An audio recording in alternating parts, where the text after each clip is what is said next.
बिस्मिल्लाहिर्रहमानिर्रहीम। अस्सलाम वालेकुम। हम सैयद तारिक शहर इलाहाबाद से आप देख रहे हैं यूट्यूब चैनल दिस्ट्री का प्रोग्राम मेरी आवाज़ सुनो। आज की बात दुनिया भर में फैले हुए जंगों के मुतालिक है। क्या वजूहात हैं कि हर तरफ हर किस्म की खाना जंगी फैली हुई है, इकोनॉमिकल कोलैप्स हो रहा है, मुल्कों की गवर्नमेंट गिराई जा रही है।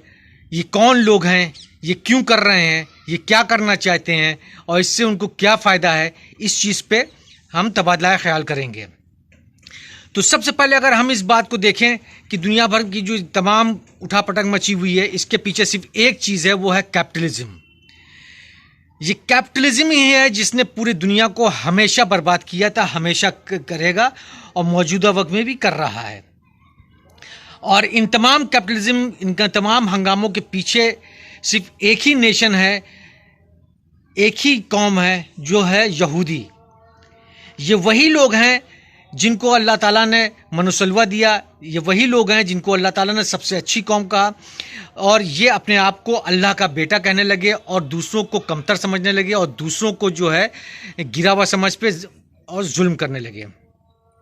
ये वही लोग हैं जो रशिया से माइग्रेट किए। रशिया से माइग्रेट करने से पहले जैनिज्म का इन्होंने फाउंडेशन स्टोन रखा, बीज बोया, फिर वहाँ से ये चले इंग्लैंड पहुँचे। इंग्लैंड पहुँचने के बाद इन्होंने फाइनेंस पे पूरा कंट्रोल किया, हर तरीके से फाइनेंशियल एक्टिविटीज़ पे कंट्रोल किया।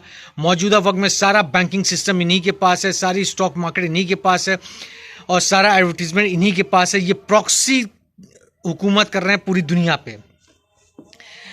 ये वही लोग हैं जिन्होंने खिलाफत उस्मानिया को गिराया। खिलाफत उस्मानिया गिराने की वजह यह थी कि वहाँ का कानून ये था कि कोई भी इंसान, कोई भी शख्स अगर यहूदियों को ज़मीन बेचेगा तो उसके पूरे ख़ानदान को सज़ाए मौत दे दी जाएगी। तो इसलिए इन्होंने खेल खेला ब्रिटिश के ज़रिए और ब्रिटिशर्स को प्रमोट किया। ब्रिटिशर ने तमाम अरब के गवर्नर जो थे, खिलाफत उस्मानिया गवर्नर्स को कहा कि तुम लोग बगावत करो और अपने अपने इलाके के गवर्नर न बन के बल्कि अपने अपने इलाके के अमीर बन जाओ, सुल्तान बन जाओ। और ये काम उनका कर गया और इसकी वजह से बगावत हुई और खिलाफत उस्मानिया टूट गई। और उसके बाद जो है फर्स्ट वर्ल्ड वार हुई, उसके बाद सेकेंड वर्ल्ड वार हुई। ये सारी स्पॉन्सरशिप इन्हीं की थी। इनके पीछे बैंकर्स का हाथ था, वो सारी स्पॉन्सरशिप करते थे। ये लोग फ़िलिस्तीन भेजे गए साजिश के तौर पे। जो भी आदमी फ़िलिस्तीन आता था रिफ्यूजी के लिए की तरीके से, तो वो रिफ्यूजी अपने साथ तीन लेबर लेके आता था। ये लेबर नहीं होते थे बल्कि ये कमांडोज होते थे, वेल ट्रेन कमांडोज होते थे। फिर ये आके यहाँ पर रहना शुरू किया। फिर धीरे धीरे इन्होंने अपनी चालबाजी शुरू की, ज़मीनें एक्वायर करना शुरू की। फिर ब्रिटिश गवर्नमेंट ने क्या खेल खेला कि फ़िलिस्तीन और अरब के लोगों से ज़मीनें ख़रीदने लगे जेरूसलम के पास, और बहुत बड़ा इलाका ख़रीदा। ये बताया कि ये सरकारी प्रोजेक्ट के लिए है, सरकार यहाँ प्रोजेक्ट लगाएगी।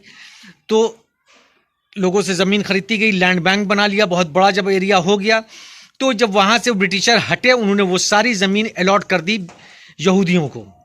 और फिर उसके बाद इन्होंने अपना इसराइल स्टेट का गेम शुरू कर दिया और फ़िलिस्तीन को दरकिनार कर दिया।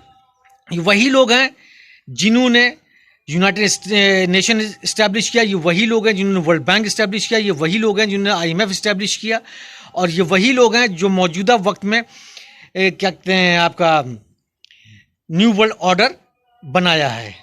तमाम ममालिक जो हैं जो न्यू वर्ल्ड ऑर्डर को लेके चल रहे हैं, वो सब एक ग्रुप में, वो सब कैपिटलिज्म में का हिस्सा है। ये पूरी दुनिया के बिजनेस पे हावी है।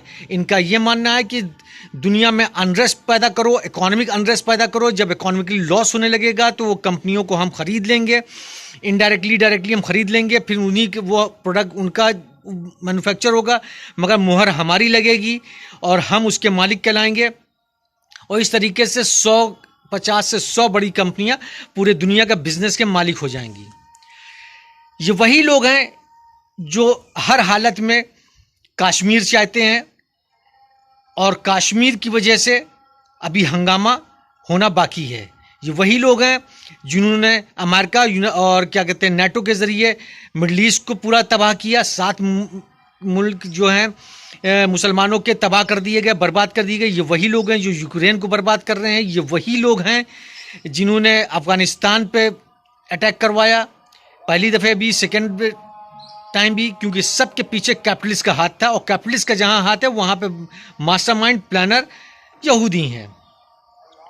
अब ये हर हालत में कश्मीर चाहते हैं, लद्दाख का एरिया चाहते हैं। लद्दाख का एरिया इसलिए चाहते हैं कि इस्लामिक पेशन गोई के हिसाब से ये वो एरिया है जहां से पाकिस्तान के साइड से मुजाहिदीन निकलेंगे, वो इंडिया के हुक्मरानों से जंग लड़ेंगे, फिर इनको कैद करेंगे, फिर इसको लेके जाएंगे मदीना पहुंचेंगे, वहाँ हज़रत ईसा अलैहिस्सलाम के सामने इनको पेश करेंगे, फिर उसके बाद हज़रत ईसा अलैहिस्सलाम के लश्कर में शामिल होंगे, फिर उसके बाद दज्जाल से लड़ेंगे।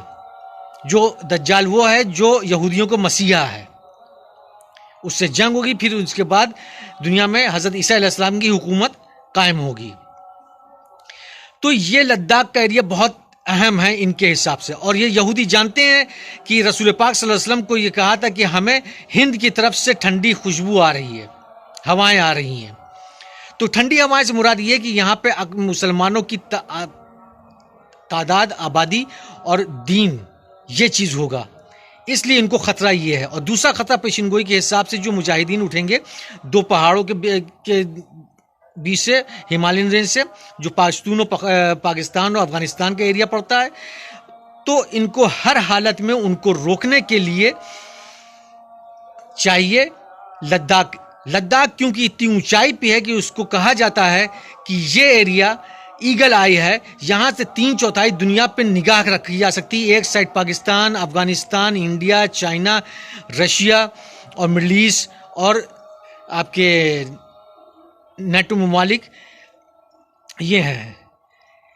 तो यहाँ पे अगर वो इस्टेब्लिश हो जाएंगे तो यहाँ से इनको पूरे 3/4 दुनिया पे हमला करना, निगरानी रखना सब बहुत आसान हो जाएगा। ये डायरेक्ट तो नहीं आएंगे क्योंकि ये दूसरे मुल्क में है और डिस्प्यूटेड है, तो ये इनडायरेक्ट आएंगे। अब इनडायरेक्ट आने के लिए अफगानिस्तान इनको हाथ रखने नहीं देगा, चाइना हाथ रखने नहीं देगा, पाकिस्तान हाथ रखने नहीं देगा, तो रहा इंडिया। अब इंडिया के कंधे पर रख के ये बंदूक चलाएंगे।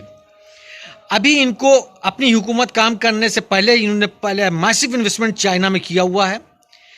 बिल क्लिंटन की वाइफ ने कहा था कि अमेरिका को सर्वाइव अगर करना है तो इंडिया और 2 बड़ी मार्केटों में से एक मार्केट को अपने अंडर में करना होगा। मार्केट कौन है? चाइना है और इंडिया है। चाइना ने इनको हाथ रखने नहीं देना है, तो ये ले देके इंडिया को अपना बनाना है। चाइना में उनमें इन्वेस्टमेंट है, वो एक अलग चीज़ है, मगर इंडिया के कंधे पे पूरा अपना वजन लाद दिया है। अब इंडिया चाइना की भी वार होनी है। क्यों होनी है? क्योंकि मिडल ईस्ट बर्बाद हो चुका है, अफगानिस्तान बर्बाद हो चुका है, इनका हथियार कौन खरीदेगा? हथियार परचेजिंग करने वाले पावर कहाँ है? तो एक यूक्रेन है, यूक्रेन को बर्बाद कर दिया, वहाँ बिक जाएगा। अब दूसरा परचेज करने की हैसियत इंडिया और चाइना की है, तो इंडिया और चाइना का वार होगा। इस सारी वार करते करते दुनिया की सारी इकोनॉमी को ये तबाह कर देंगे। जब पूरी तबाह हो जाएगी तो फिर ये उभरेंगे कि हम दुनिया के सुपर पावर हैं। अभी ये इंडिया चाइना को लड़वाएंगे, इंडिया पाकिस्तान को लड़वाएंगे, फिर चाइना अमेरिका को लड़वाएंगे, यही सारा काम करेंगे। और इंडिया में जो जितना भी अनरेस्ट चल रहा है वो सारी पॉलिसी, सारी चीज़ यहूदी बना रहे हैं, क्योंकि इंडिया में ये गवर्नमेंट प्लांट की गई है, ये गवर्नमेंट लाई गई है इसी पर्पस के लिए, और ये हो के रहना है। क्योंकि इस्लामिक पेशन गोई जो रसूल पाक सल्लल्लाहु अलैहि वसल्लम की, वो होना ही होना है। ये यहूदी भी जानता है, ये ईसाई भी जानता है, और ये हो के रहेगी।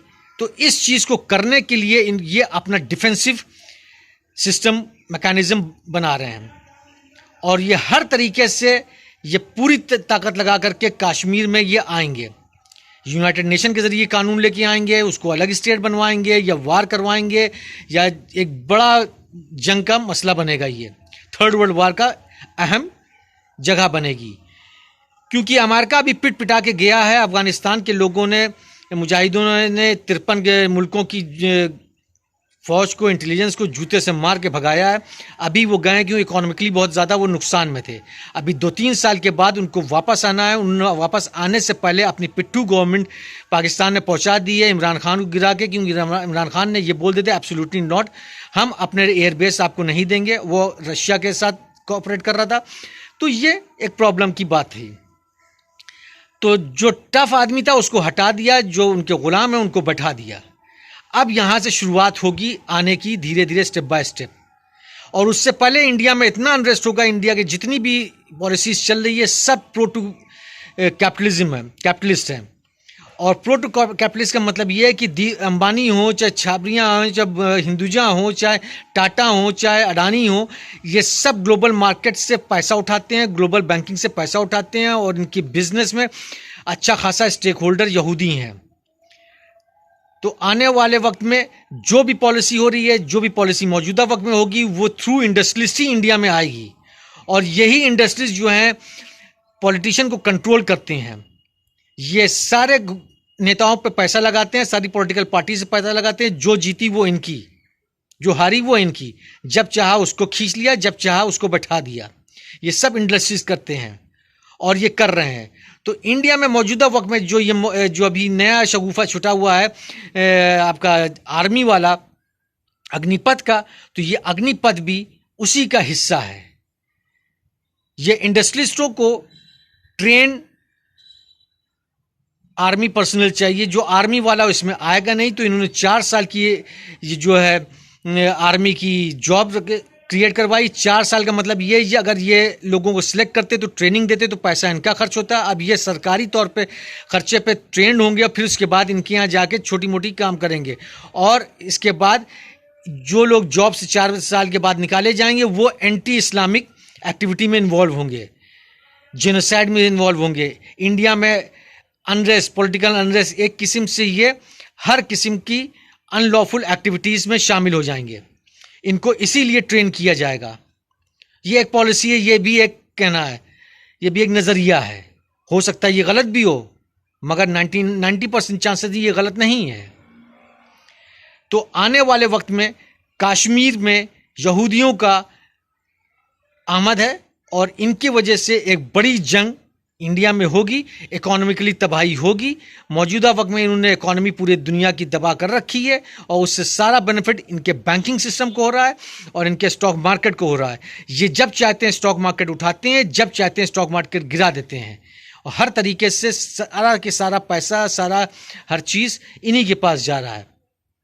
इन्होंने पॉलिसी बनाई, प्रोसीजर बनाए, इंडियन गवर्नमेंट के ऊपर थमा दिया, ये काम करना है और ये हो रहा है और वो सारी चीज़ इंडस्ट्रीज कर रहे हैं। तो आवाम को सोचना होगा, पॉलिटिशियन को सोचना होगा। इसमें सिर्फ बीजेपी को नहीं इल्ज़ाम दे सकते। ये न्यू वर्ल्ड ऑर्डर में कांग्रेस भी शामिल थी, प्रिपरेशन में कांग्रेस भी शामिल थी, कांग्रेस भी लागू करती। जितनी भी पॉलिसीज़ जो बन रही है सब कांग्रेस जानते थे। बस फ़र्क ये हुआ कि बलाई बीजेपी को मिल गई, छाछ इनके हाथ नहीं आ रही है। ये फ्रस्ट्रेशन है कांग्रेस का। नहीं तो कांग्रेस और बीजेपी दोनों एक सिक्के के दो पहलू हैं। कांग्रेसी मदर ऑफ बीजेपी है। कांग्रेसी के छत्र छाया में बीजेपी जिंदा रही, आरएसएस पैदा हुई, आरएसएस पैदा हुई, बीजेपी पैदा हुई और इनको शेल्टर दिया, इनको प्रोटेक्ट किया, इनको प्रमोट किया, मुस्लिम ऑर्गेनाइजेशन को डिमोट किया।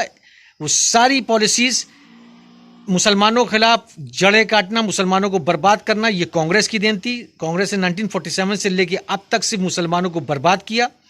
तो सिर्फ बीजेपी को कहना मुनासिब नहीं है।